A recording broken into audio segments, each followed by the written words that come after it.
नमस्कार भाइयों। आज मैं आपका स्वागत करता हूं एक ऐसी क्लास में जिसमें आप सीखेंगे कुछ ऐसी वर्ड मीनिंग्स जो आपके डेली लाइफ में काम भी आती हैं और भूली जाती हैं। कभी कभी क्या होता है कि हम पूरा वाक्य ना बोल करके छोटे वाक्य में ही सेंटेंस को खत्म कर देते हैं। जैसे हम बोलते हैं जाओ, रुक जाओ, चले जाओ, उतर जाओ, चढ़ जाओ, ऐसे बोल देते हैं। छोटे शब्दों में ही काम चल जाता है इंग्लिश बोल करके। यहाँ पर कुछ ऐसे ही वर्ड हैं जो कि मैंने हिंदी में लिखे हैं। आज हम इनकी इंग्लिश सीखेंगे कि इंग्लिश क्या होगी। जैसे पहला शब्द दिया है पहनना, कपड़े पहनना, है ना, जूते पहनना, ऐसे बहुत सारे शब्द होते हैं। उतारना, कोई चीज़ रखी हुई है ऊपर की साइड रखी हुई है उसे उतारना है ना। उठाना, नीचे कोई जमीन पर चीज़ रखी हुई है उसे उठाना है। तो किसी चीज़ को अब चलो ये मेरी बॉक्स उठा दो, साड़ी उठा दो, साइकिल उठा दो, गिर गई, कोई भी चीज़ गिरी हुई है उसे उठा देना। तो ऐसे शब्दों को हम कम ही छोटे वर्ड में काम चला सकते हैं। कैसे वर्ड में काम चला सकते हैं? छोटे वर्ड में। तो कैसे काम चलाएंगे? पहनना, उतारना, उठाना, छोड़ना, चढ़ना, उतरना। देखो यहाँ पे उतारना है और यहाँ पे उतरना। पीछे भागना, दूर भागना, तेज करना, धीमा करना, समझ गए। यानी कि छोटे शब्दों में ही हम अपनी बात को पूरा करेंगे। चलिए आइए शुरुआत करते हैं वीडियो की और आपको बताते हैं इनकी वर्ड मीनिंग, जिनको मैंने नाम दिया वोकैब क्लास। यहाँ क्लास नहीं डालिए, केवल वोकैब बोल रहा हूँ, वोकेबलरी। जितनी अच्छी वोकेबलरी होगी आपकी इंग्लिश उतनी अच्छी हो जाएगी। तो चलिए शुरुआत करते हैं। पहला है हमारा पहनना। अब मैंने अभी आपको एग्जाम्पल दिया कि शर्ट पहनना, जूते पहनना, टाई पहनना, कोई भी चीज़ है ना, वो चीज़ हम पहन रहे बना रहे हैं, उनको आसानी से हम कर सकते हैं। कैसे करेंगे? तो सबसे पहले पहनना की हमें आनी चाहिए और ये मीनिंग आपको याद कर लेंगे, रख लेंगे। क्या होगी पहनना की? Put on. क्या बोलेंगे इसके लिए? ध्यान रखेंगे आप, पुट ऑन। 2-3 बार बोलेंगे, याद हो जाएगी। Put on, put on, put on, put on. Put on means पहनना, पुट ऑन मीन्स पहनना। तो वैसे एक मीनिंग होती है वियर। वियर मीन्स भी पहनना होता है, शर्ट पहनना, है ना। वियर मीन्स होता है WEAR, वियर, वो ध्यान रखना। तो यहाँ पहनना, पुट ऑन काम चल जाएगा। ऐसे अगर आप बोलेंगे तो क्या काम चल जाएगा आपका? ये मीनिंग लगाने से। दूसरा है उतारना। अब अभी मैंने किसी चीज़ के बारे में बताया कि भाई ऊपर कोई चीज़ रखी है तो उसे उतार दो। फाइल रखी है, किताब रखी है, साड़ी रखी है, बॉक्स रखा है, ऊपर से उतारना है। ठीक है। उतारने के लिए हम क्या लिखेंगे? Take off. क्या लिखेंगे? Take off. अब आपको 2-3 बार बोलना है याद करने के लिए। Take off, take off, take off. अब आपने देखा होगा जहाज ऊपर से जब नीचे आता है या ऊपर जाता है तो आप समझते हैं कि वहां पर एक शब्द होता है लैंडिंग करना, टेक ऑफ करना, उड़ गया ऊपर, वहां पर ये शब्द यूज होता है टेक ऑफ। लेकिन यहाँ उतारने से मतलब है, किसी चीज का, सामान से मतलब है, वहां जहाज का ऊपर जाने से मतलब है। तो यहाँ टेक ऑफ लगा देंगे, आपका काम बन जाएगा। क्या होगा यहाँ पे? टेक ऑफ, उतारना। अगली मीनिंग है हमारी उठाना। अब कोई वस्तु है नीचे रखी है उसे उठाएंगे, तो उठाने के लिए हम क्या करेंगे? पिकअप। क्या कर देंगे? Pick up. मीनिंग याद रखेंगे आप और इसको 2-2 बार बोलेंगे, पिक अप, पिक अप। अगर आप इसको 2 बार बोलते हैं तो आपको ये याद हो जाएगी। थोड़ा ध्यान रखेंगे। पहनना के लिए पुट ऑन लगाएंगे, उतारना के लिए टेक ऑफ लगाएंगे, उठाना के लिए पिक अप लगाएंगे।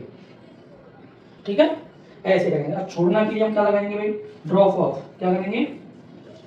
Drop of. अब ऑफ का थोड़ा ध्यान रखेंगे, OFF, ऑफ। एक OF होता है, वो काकी के लिए आता है, काकी के लिए आता है। यहाँ पर OFF आया है तो आप ध्यान रखेंगे। Drop means, drop of means छोड़ना। ठीक है।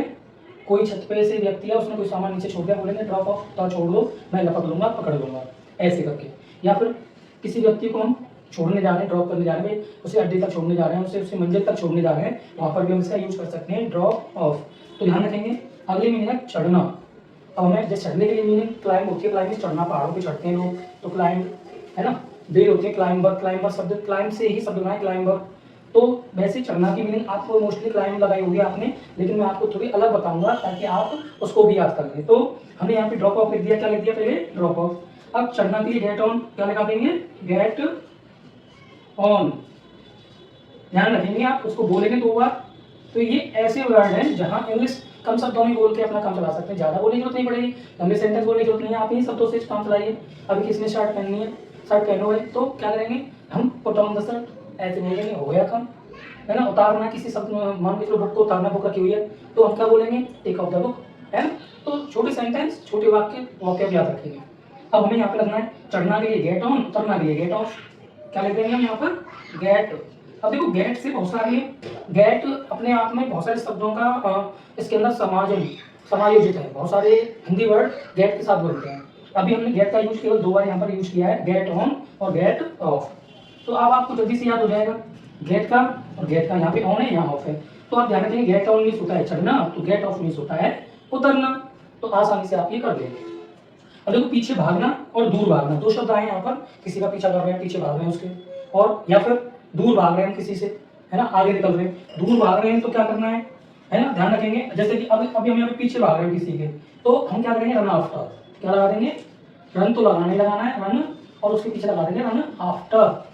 अगर हम किसी के पीछे भाग रहे हैं तो रन आफ्टर, और किसी से दूर भाग रहे हैं तो रन अवे। क्या लिख देंगे यहाँ पे, रन तो आएगा ही, और अवे लिख देंगे, रन अवे। तो ध्यान रखेंगे, एक में आफ्टर है और एक में अवे। तो पीछे भाग रहे हो तो रन आफ्टर बोलेंगे, दूर भाग रहे हो तो रन अवे बोलेंगे। अब तेज करना और धीमा करना। तेज करना, तो तेज के लिए हम क्या करते हैं, किसी चीज की स्पीड बढ़ानी है, तेज करना, फास्ट करना है, तो हम उसके लिए क्या लिखेंगे, स्पीड अप। क्या कर देंगे, स्पीड मतलब गति, और उसको अप कर देंगे अपन तेज। तो यहाँ बोल देंगे स्पीड अप। ध्यान रखना है, तेज करने के लिए स्पीड अप क्या बोलेंगे, स्पीड अप, और धीमा करने के लिए स्लो डाउन। क्या बोलेंगे, स्लो डाउन, स्लो डाउन। अब देखो यहाँ पर एक मीनिंग आ गई है, समझ गए, छोटा सा वाक्य आ गया, क्या तुम समझ गए, समझ आ गया, ऐसे बोल देते हैं। वो हिंदी में होगा, लेकिन इंग्लिश में बहुत ही सरल है, मैंने आपको बताया गेट के साथ बना सकते हैं, गेट का तरीका बहुत ही बेस्ट है। तो हम इसमें क्या बोल देंगे, समझ गए फास्ट का है, तो गेट को गॉट में बदल देंगे, और यहाँ लिख देंगे गॉट इट, ऐसे। नहीं तो आप अंडरस्टूड भी लगा सकते हो। क्या लगा सकते हो, अंडरस्टूड, पास्ट में लगाना है तो गॉट इट, या फिर अंडरस्टूड। तो ध्यान रखेंगे, ये जो वोकैब है वो आपके बहुत काम आने वाली है। इसे आप अच्छे से याद करें, प्रयास करें, बोलें, और सेंटेंसेस में, वाक्य में प्रयोग कर लें। प्रयोग करेंगे तो आपकी वोकैब अच्छी हो जाएगी और इंग्लिश भी अच्छी हो जाएगी। बहुत काम आते हैं ये छोटे छोटे वर्ड है, नहीं समय पर ध्यान नहीं आते हैं, और जब हम इनको प्रैक्टिस में लाएंगे तो ये आपके हैबिट में आ जाएंगे। जब हैबिट में आ जाएंगे तो आप इनका यूज कर सकते हैं और सेंटेंस बना सकते हैं। तो एक बार मेरे साथ बोलेंगे, पहनना के लिए पुट ऑन, बोलो पुट ऑन। उतारना के लिए टेक ऑफ। उठाना के लिए पिक अप। छोड़ना के लिए ड्रॉप ऑफ। चढ़ना के लिए गेट ऑन। उतरना के लिए गेट ऑफ। पीछे भागना के लिए रन आफ्टर। दूर भागना के लिए रन अवे। तेज करना के लिए स्पीड अप। धीमा करना है स्लो डाउन, और समझ गए गॉट इट। अब देखिए इतने सारे वर्ड हमने यहाँ पे यूज करे, वोकैब तैयार करी अपनी। तो आज की ये छोटी सी क्लास जो मीनिंग वाली थी, वर्ड मीनिंग वोकैब वाली थी, या फिर वर्ड भी कह सकते हो आप इसको, ये आपके काम आएगी। आज की वीडियो आपको कैसे लगी अपनी राय कमेंट में दीजिए। चैनल पर नए हैं तो चैनल को सब्सक्राइब कर लीजिए, ताकि आपको मेरी वीडियो की नोटिफिकेशन सबसे पहले मिले। धन्यवाद।